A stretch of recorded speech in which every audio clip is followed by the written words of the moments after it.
A 250 volt decision motor takes a current of 4 amperes on no load. The resistances of the armature and field current are 0.5 ohm and 250 ohms respectively. If the maximum efficiency occurs at full load current, calculate the value of each of this current and corresponding efficiency. So yung maximum efficiency na yan, ang pagkaka-operate ng machine ay generator.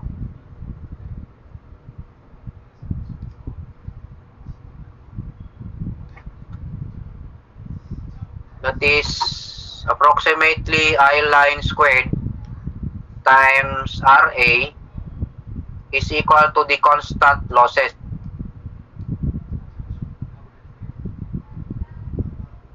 Pwede pa yung iba kasi IA squared times RA is equal to constant. So yung IA is equal to I line. Kaya I line squared. Paano natin masosolve yan? Diba mayroon tayong way to get the constant loss? Doon tayo sa no load.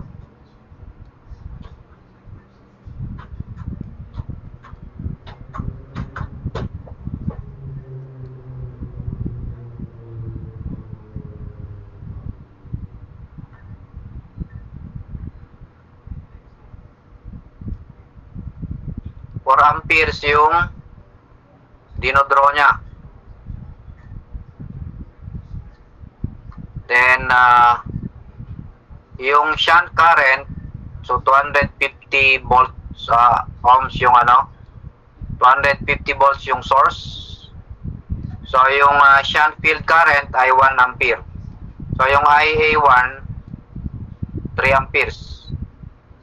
Paano yun? 4 minus 1. Then, ito ay 0.5. So, again, at no load, B input is equivalent to the losses. Kasi yung output ay 0. B input is equivalent to 4 times 250 is equal to the isasama natin yung 250 times 1 squared dun sa constant loss. So, ang ilalagay lang natin dito, 3 squared times 0.5. Yan yung value ng copper loss. So, yung constant loss, kasama yung shunt copper loss. So, what will be the constant copper loss? Ay constant loss. Kasama yung field. 4 times 250 minus 3 squared times 0.5. So 995 0.5 watts. So ano yung divide natin ng RA? 995 divided by RA, check natin nga, 0.5, then square root, 44.6. Pwede ring 45.6. Okay, dito muna tayo. I line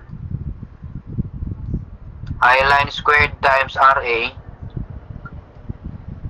So, 995.5.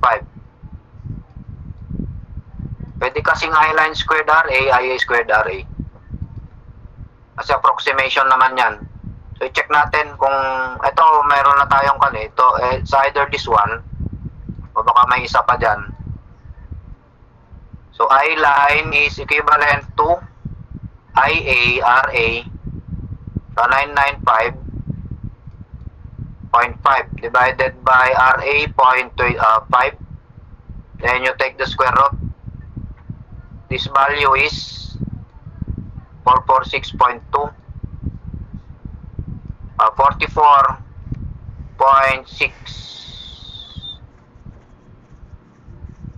Ito ba? Check natin. What will be the input power? 44.62 times 250. Ito, pwede ito. Kaya chine-check natin. Baka naman yung... Kasi ito, pwede na natin piliin to eh. Pero pwede rin kasi ito, IA squared RA. Minus 43. IA squared, magpa-plus. Okay? So, the input is 44.62. 0.62. Chine-check lang natin. Times 250. 11,155.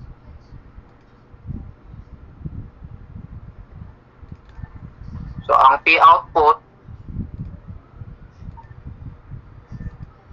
yung magiging P output ay 11,155. Ma-minus na natin yung constant loss, 995.5. Minus, ang magiging RAIA dito ay 44.62 minus 1. So, 43.62 squared times 0.5.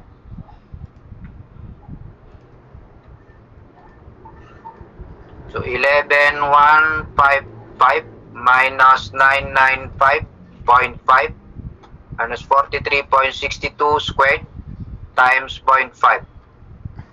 9208. Kasi hindi niya sinasabi kasi calculate the value of this current, baka line, or armature. 0.1478.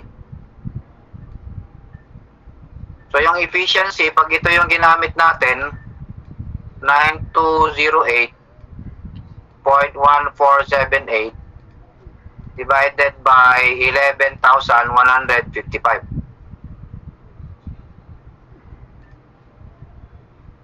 So, what is the efficiency? Divided by 11,155 times 100%. 82.55. Wala siya doon. Mali yung hindi siya I-line. Ito yung gamitin nga natin to. Ano yung value ng IA? Ito pa rin, 44.62 amperes. So, ang magiging line current, pag ito yung ginamit natin, ito yung IA, hindi na siya I-line. So, I-line is IA plus 1. So, magiging 45.62. 45.62. Baka ito yon. Subukan natin yung efficiency kung 85.1. Kasi kung line current natin 44.62,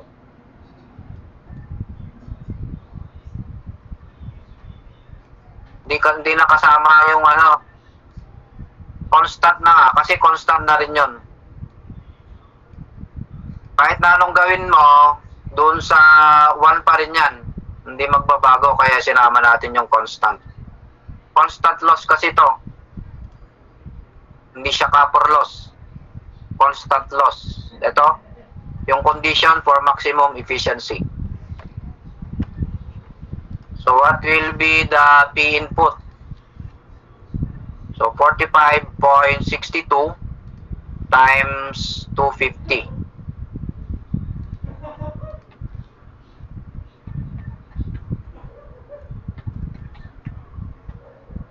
11,405. So, ang P output, so yung value na yan, 11,405 minus yung constant loss, 995.5 minus yung armature copper loss, ito yung gagamitin natin, 44.62 squared times 0.5. Hindi na natin kinonsider i-minus dito yung constant ay yung copper loss doon sa shunt. Nakasama na siya dito. Stray at shunt. Constant yon, hindi nagbabago. Kaya kasama siya sa constant value.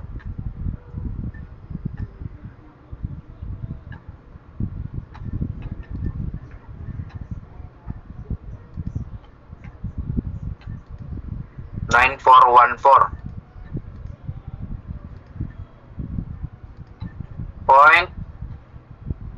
0.0278. So what will be the efficiency?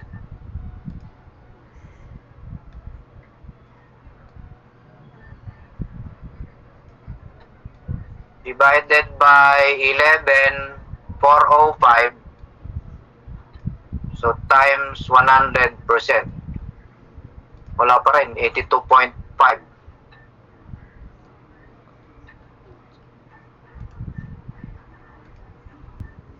Calculate the value of this current and corresponding efficiency. Kung 45.6, wala pa rin yung efficiency. Kung 44.6, wala pa rin yung efficiency. Yung original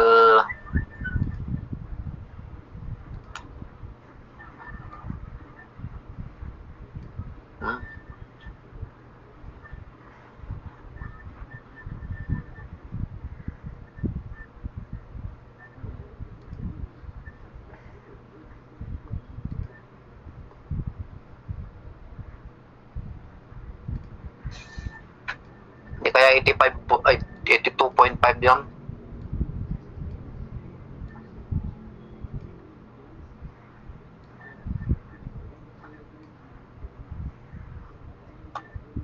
Wala yung original solution ko. 150 volts, DC shunt.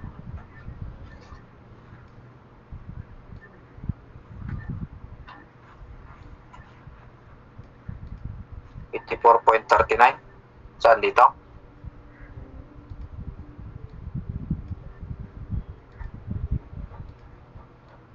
$9,414.0278 divided by 11,405. Ano naman?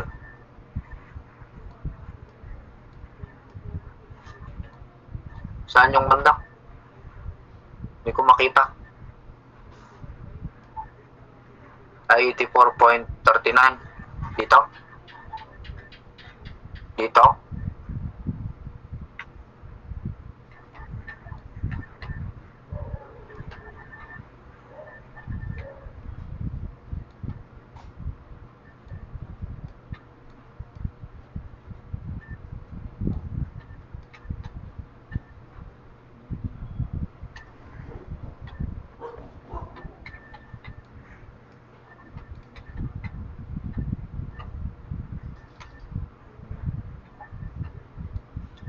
Hindi ko mapalabas yung 84.1.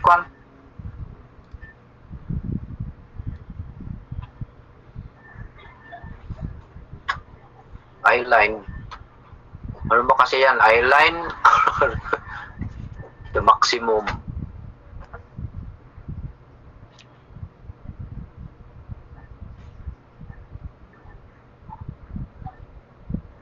Series motor.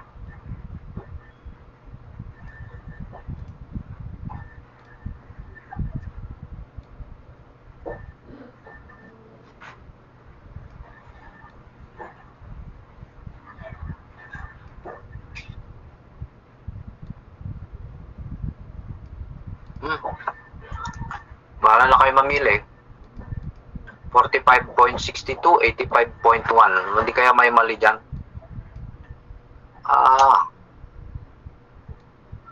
Pag generator. Okay.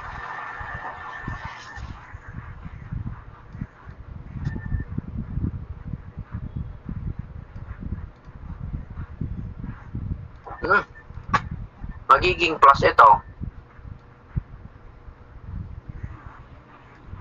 Motor kasi yung iniisip ko. Pag generator, magiging generator pala to, 44, magiging plus 1 to.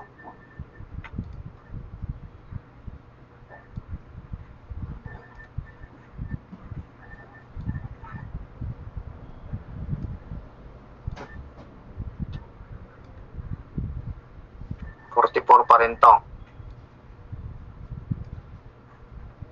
Ito plus. Magiging P output to.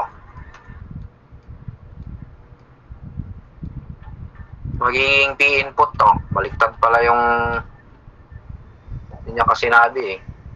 Pero sinabi ko kanina na generator. Kaya plus. Ito magiging 45.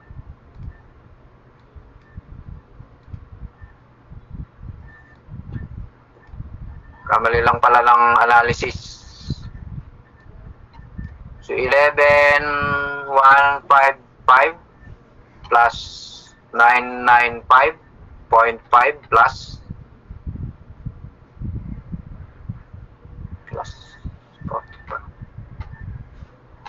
45.62 squared times 0.5. 13,191.092.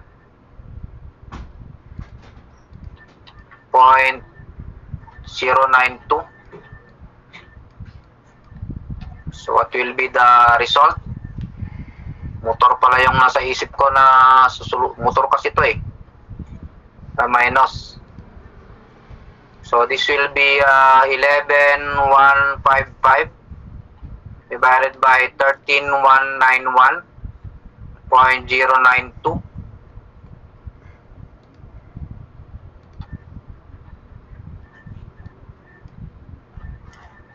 Sana tama na yung sagot.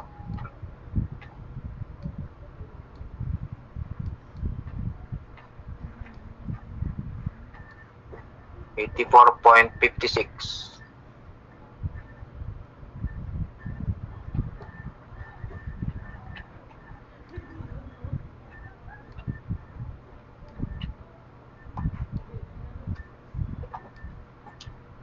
Yung maximum efficiency based on generator yan. Kasi ang maximum efficiency ng motor BT over 2 yun eh. Pag motor, ang condition niya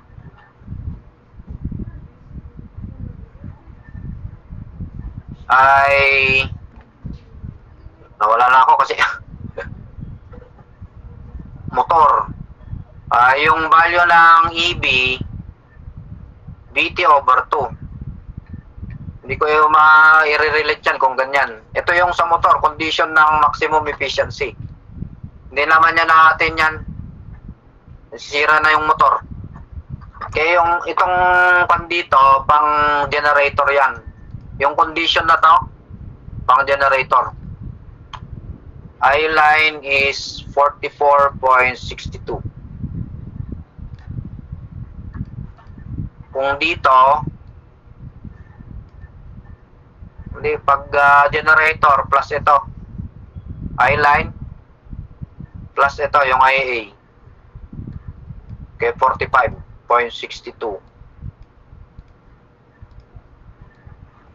Pag itong 44.62 yung IA, yung I-line magiging 43. Sine-check natin kasi, pwede kasing I-line squared RA, IA squared RA. Yung problem na to. For P input, for P output to.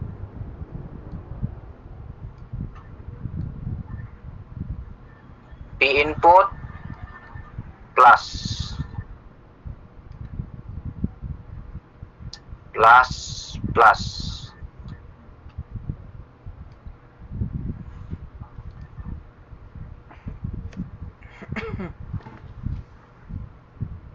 ay 44.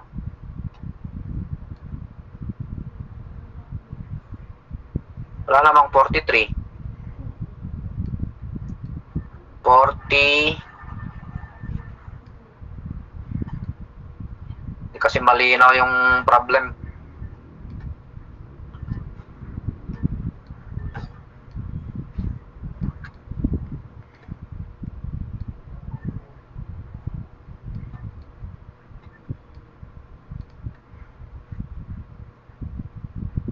Mas lalo atang bumabatong.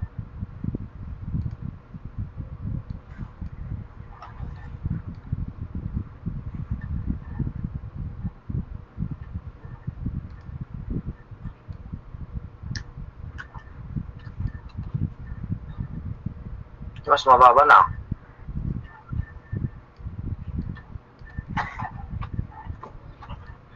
-44.62 minus 1, 3.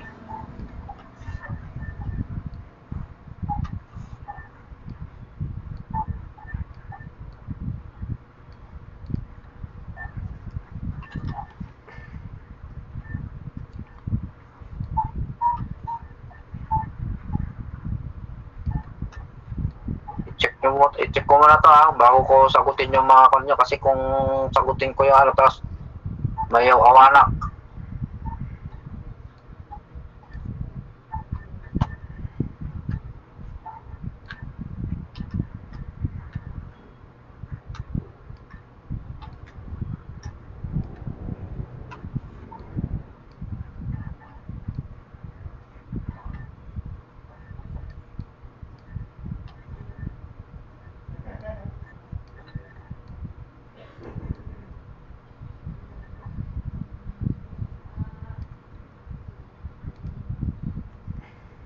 Parehas mo, 84.56.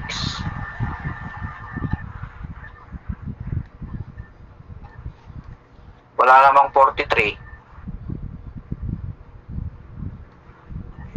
So ito yung susundan natin, 44.6. Yung I-line, tapos 84.56.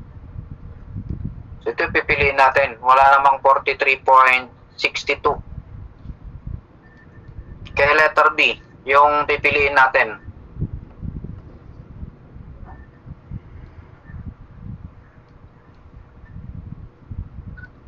Yung pag-operate bilang motor, para makita natin yung constant loss. Pero yung maximum efficiency na pinapasolve sa atin dyan, yung magiging generator siya. Ito, kayong isolve nyo, ito yung condition ng motor. Hindi ko alam kung paano isolve yan. Ayan yung analysis ko dyan. Yung kaya siya inoperate na motor, para malaman natin yung constant loss. Okay? Pero, pagkatapos natin makuha yung constant loss, yung condition ng maximum efficiency, na ganitong equation ay pang generator. IL squared RA is equal to P constant. So, hindi ibig sabihin na motor yan, magkuhan ka na lang sa motor. Doon sa maximum efficiency. Yung pag-operate ng machine na to, na bilang motor, ay to determine the constant copper loss, constant loss. Para ma-relate natin dito sa equation na to. Kasi kung dito, hindi ko ma-solve yan. Ito binigay sa board exam. Pero never pa akong naka-encounter na sinusolve yung maximum efficiency ng motor. Kasi it will never reach this. A certain motor. It will never reach that condition. Why? It will be damage. Pero mathematically, pwede siyang, based on analysis, ito siya. Pero in real life, hindi na atin ng motor yan. Bakit? Malaki yung magiging diferensya ng terminal voltage at saka back EMF. Halimbawa, yung terminal voltage ay 440. 440. Tapos minus yung EB, di ba? 1/2 sabi niya. So magiging 220. Tapos kung yung armature resistance mo ay 0.25, 880 yung magiging current mo. Eh kung maliit lang na motor yan, 880 amperes ang dadaan dun sa ano, wala na, masisira na yung motor. Pag overheat na yung winding. Kaya ito mathematically, ito yung sagot niya, yung maximum efficiency ng motor. Yung condition, the back EMF is equal to VT all over 2. Pero yung implication nun, ito yung current mataas. Kaya usually yung terminal or yung back EMF, nasa kon lang siya, malapit yan for 420 divided by 0.25. Yan yung armature current na dadaan, 80 amperes lang. Pero kung gusto nyo i-operate yung motor nyo sa maximum, baka masisira. Kasi ang dadaan na current, 880 instead na 80. Kaya ganyan yung problem, na-operate muna siya na shunt to determine the constant loss, which is used to, kasi ang hindi mo naman minamaximize yung efficiency ng ng motor. Doon kayo sa kanya, torque. Okay? Although yung efficiency natin ay napakahalaga, pero yung maximum efficiency dito na tinutukoy yung generator. As a generator. Sinubukan ko na rin yan. Yung motor, wala, mag-stop ka na dyan. EB, paano mo kukunin yung mga armature current?